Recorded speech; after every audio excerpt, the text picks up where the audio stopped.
Bonjour, c'est Cryptoly, j'espère que vous allez bien ce jeudi 1er février 2024. On se retrouve aujourd'hui pour parler de XRP, la crypto de Ripple. Alors comme d'habitude, on va découper cette vidéo en deux parties. Une partie où on va revenir sur ce qu'est Ripple, sur ce qu'est XRP, l'actualité, parce qu'il y en a quand même une belle là actuellement, et ensuite on va se projeter sur les cours, sur les graphiques, pour avoir des prix d'achat, des prix de vente court, moyen, long terme, et ça commence par expliquer ce qu'est Ripple. Alors, Ripple, c'est une blockchain qui a pour but d'être une blockchain de niveau 1 d'infrastructure pour aider aux transactions économiques. C'est le principe même de XRP, XRP Ledger, qui est la blockchain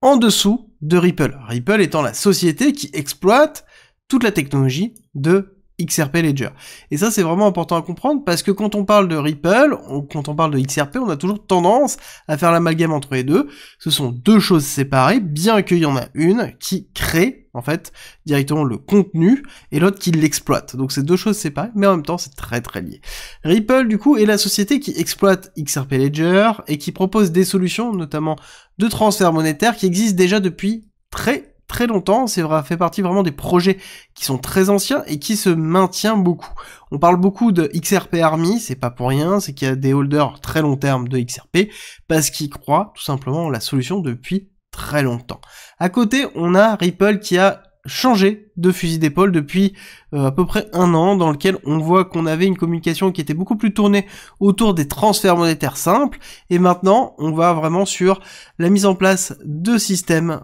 pour les grosses sociétés, que ce soit la création de CBDC, donc qui sont les monnaies de banque centrale économique, que ce soit à côté les solutions spécialisées de transfert ou de liquidité avec un OTC Desk, OTC étant over the counter, donc c'est-à-dire que c'est un logiciel qui vous permet de pouvoir gérer des flux monétaires qui ne sont pas gérés par le marché classique et de façon ultra simple et ultra simplifié avec une gestion de la liquidité gérée par XRP. Derrière donc nous avons XRP avec le XRP Ledger qui est du coup la blockchain qui est en dessous de Ripple, qui permet de faire beaucoup de choses, qui permet d'être une blockchain d'infrastructure Layer 1 avec tous les outils nécessaires pour pouvoir construire des applications décentralisées dans lequel on a des faibles coûts, on a déjà des blocs qui sont prédéfinis, on voit qu'on a un settlement entre 3 et 5 secondes, donc une finalité, des coûts très faibles, 0,002 centimes par transaction, on est sur un TPS, donc transaction par seconde de 1500 transactions,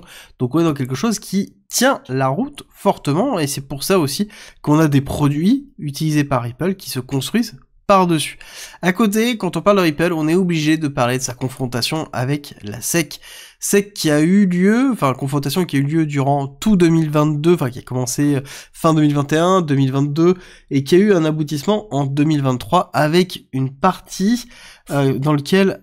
Ripple a gagné contre la SEC sur une partie des éléments avec le juge Torres à l'époque qui a validé le fait que XRP n'était pas une securities et donc n'était pas un bien qui devait tomber sous le contrôle de la SEC. Et ça c'est très important parce que c'est une jurisprudence qui est utilisée maintenant dans les cas où on retrouve un token qui est attaqué par la SEC comme étant une securities. On essaie justement de montrer à travers ce qui s'est passé par Ripple et XRP, que XRP n'est pas une securities, et donc l'ensemble des cryptos ne sont pas une securities. Alors on est quand même relativement loin, il y a quand même une partie qui a été validée, une autre partie qui n'a pas été validée dans le procès, donc je pense qu'il va falloir patienter pour voir la finalité, surtout que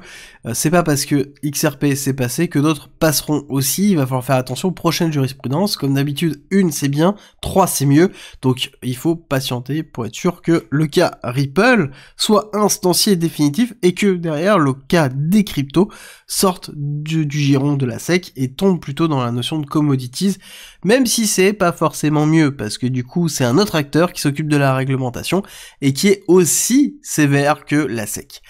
La nouvelle d'aujourd'hui, de cette fin de janvier et début février, c'est que le wallet de Chris Larsen, qui est le cofondateur de Ripple, s'est fait hacker, et dans lequel on a 213 millions de XRP, qui représentent à peu près 100 millions, un petit peu plus de 100 millions de dollars, ont été hackés, et du coup, il y a eu une réaction très forte au niveau du cours, forcément baissier, bien que le hacker, on voit que c'est quelqu'un qui n'a pas forcément l'habitude, est passé par des exchanges pour essayer de vendre ses XRP, et forcément, on a eu un blocage des différents exchanges des adresses, pour loquer le XRP et bloquer en fait les fonds. Donc il y a très peu de fonds qui ont été vendus, mais ça n'empêche qu'on a eu une pression baissière très forte et une peur très forte aussi d'un dump massif, parce qu'imaginez bien que 213 millions de XRP, c'est relativement conséquent au niveau de la supply et du volume général qu'on peut retrouver au niveau de XRP. Si je devais résumer XRP et Ripple, pour moi c'est un des très anciens projets qui est encore d'actualité, qui est encore dans le top 10 et qui a encore des nouvelles qui sont autres que celles-ci, mais qui sont plutôt positives, qui jouent un rôle vraiment fort pour la crypto à travers le combat qu'ils ont mené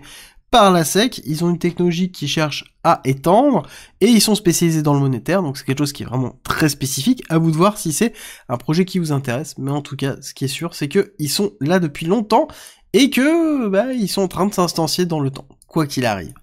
Au niveau du cours en lui-même, on a eu une grosse accélération haussière très forte au niveau d'avril 2021, dans lequel on a mis en place une distribution de week-off, dans lequel on retrouve le buy-in climax, l'automatic rally, le secondary test, et ensuite le sign of weakness. Et dans ce sign of weakness, nous avons une accumulation de week-off qui a eu lieu. Et ce qui est intéressant de voir, c'est que d'ailleurs, toute cette cassure baissière que l'on a eue, avec ce BCARST saut, a été aussi fortement jouée par une vente massive et constante des XRP de personnes qui étaient au début du projet, et ça c'est au moment où ça s'est arrêté, on a vu qu'on a eu la mise en place de l'accumulation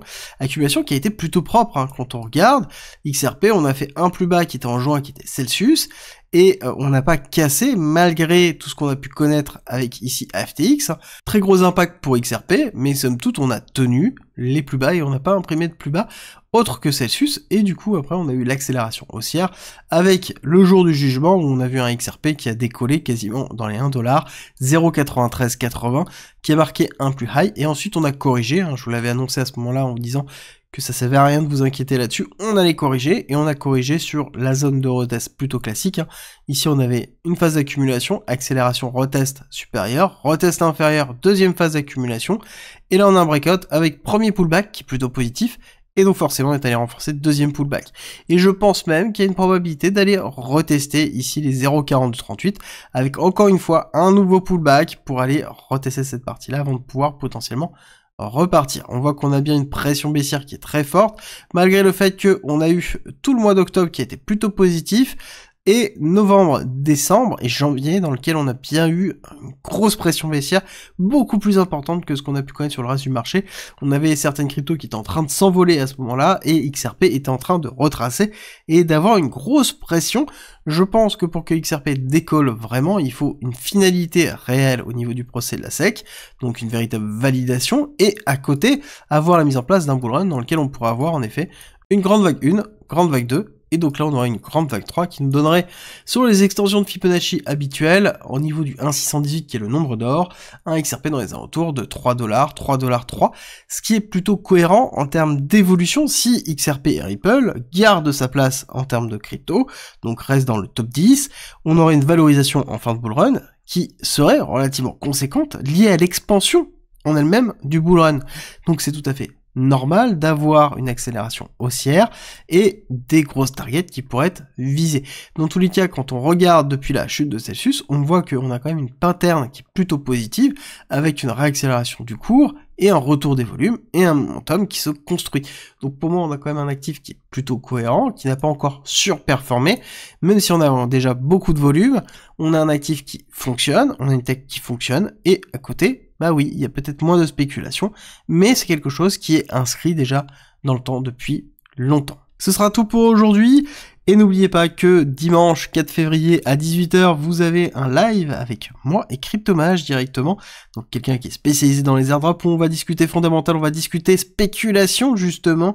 N'oubliez pas, dimanche 4 février sur la chaîne, en live, à 18h. Et si vous avez aimé cette vidéo, avant de partir, n'oubliez pas de me laisser un petit like et un commentaire, ça soutient le travail que je fais, et surtout, ça me fait très plaisir. À très vite!